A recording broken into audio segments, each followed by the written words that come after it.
Hello, beautiful Earth Angels. Welcome to Team Joanna. If you are new to this type of information, I hope you like what you hear and I hope you stay. If you would like more of these messages or these mini classes, mini master classes, you can find more information on my YouTube channel, Joanna the Healer or Joanna the Medium. Today, if you're coming back, thank you so much for being here. Today, I have a very important message, or it feels very important. And the reason why it's very important is because we're in a time of our own evolution where it feels like our lids are being taken off. When I talk about a lid being taken off, the lid represents a mind that is closed and they're a mind that is open. And an open mind leads to extraordinary things. Fear is what closes down the mind. And we are in times where we are surrounded by fear for various reasons, one in particular, which I don't have to mention. But our job, if you're listening to this, is to rise above it. And as I'm saying this, I'm getting chills all over my body. I almost feel very overwhelmed because there is this powerful energy that wants to push through me. And I'm slowly letting it out because if I let it go out all at once, I feel that it would overwhelm me. So why am I saying this to you? Because you might be experiencing moments like this in the next little while. We are entering a very, very, very powerful time. The winter solstice, or December 21st, was shown to me as a corridor, if you will, or an openness to a corridor. Now, this corridor is not a place or a space or geographic location. It is the state of the mind and an energetic environment. Can I say it that way? And those who choose to enter this corridor, although as I'm saying this to you, everyone will step into this corridor in their own time eventually, but not everyone will do willingly. Now, what does this corridor represent? This corridor represents a process by which we get stripped of our old identity. In particular, identity that has kept us down, kept us blind, and kept us closed-minded. And today's message in particular is about learning how to let go of labels. Now, why is letting go of labels so important? Well, let's first look at what label represents. And this is what was dictated to me a moment ago. Labels can be very constricting. They are like roads or highways that lead to various destinations. The longer you stay on that road or the highway, the closer it takes you to what the label represents. And what was given to me as an example or a metaphor to illustrate this was someone frequently saying to themselves, what's wrong with me? What's wrong with me? What's wrong with me? What's wrong with me? The label wrong implies that there is something not right with that person. The more the person asks the question, what is wrong with me?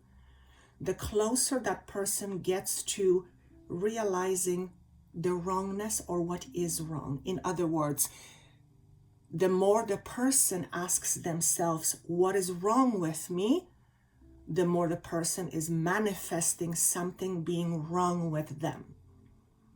Now, that is a very extreme example, but it illustrates the point of a label that in this case does not do this person any favors. And I used to do this all the time.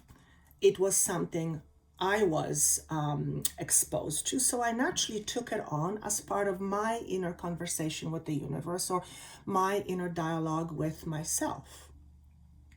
However, by some grace of universe, I became aware that doing this or saying this or labeling myself as being wrong, I'm actually creating not only more inner conflict, but I'm actually creating or manifesting things that were wrong in my life. You probably have heard of people who constantly say, what's wrong with me? What's wrong with me? What's wrong with me? But there's nothing really wrong with them. It's just they're experiencing discomfort because they're human beings. And you might know people who ask that question, what's wrong with me? What's wrong with me? And eventually, literally manifesting something being wrong with them. What I want to say more than anything with this particular extreme example is watch your labels. The way you label yourself or how you label yourself, you will eventually live up to that label. There's a reason why now we know not to say certain things to kids when they're young, not to label them as this, or that. And that is because eventually the child will live up to the label's expectations. So, if you frequently say to yourself, I'm fat, I'm ugly, I'm not lovable, I'm undeserving, whatever labels you give yourself that ultimately pulls down on your vibration, I'd like you to experiment for the next little while to suspend all judgments about yourself, including judgments of others, and suspend labeling yourself. Try it for a day or two, and then realize how difficult it is. Why is it difficult? Well, when you're used to something, particularly when you're used to doing or saying something on a regular basis, it becomes part of your norm. It becomes part of you. It becomes part of your identity. Once you identify with something, you become it. So as in the example, what's wrong with me? What's wrong with me? The more you identify with that idea that there is something wrong with you, you will manifest something being wrong with you.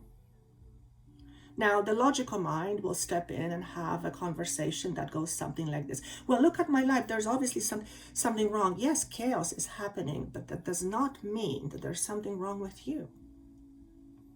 Okay? Try this experiment for a few days. I try to be mindful every day in the way I label my world, my experiences, and myself. And what I've noticed, and I've been doing this for a while, this is part of the awakening journey. And what I'm realizing, I'm having these moments of epiphanies that the best way that I can describe it is these are moments of epiphanies when I'm realizing I am freed of certain conditionings, that I am freeing myself of certain belief systems. And it doesn't happen overnight. And it's not something you logically tell yourself that you're ready. It's something that happens internally, subconsciously, that then comes to your awareness and you realize you've just let go of a pattern. But you didn't just do it because you've decided today, and today you let go of the pattern, because you have all these behaviors, automatic behaviors, or what's the other word? Or behaviors, or addictions, if you will. I don't mean addictions as in drugs and alcohol, although that could be part of it. So watch your words today. Watch how you label yourself. Every time you say I am, you are proclaiming that. For example, if you are sick, if you are feeling sick, or if you are sick, rather than saying I am sick, you might want to say I feel sick. I don't feel well. And here's where I'm going to get a little bit outside of my comfort zone and talk a little bit about labeling and diagnosis. You've heard this before, and it's common knowledge that the moment you get diagnosed with something, it sticks on you like with glue.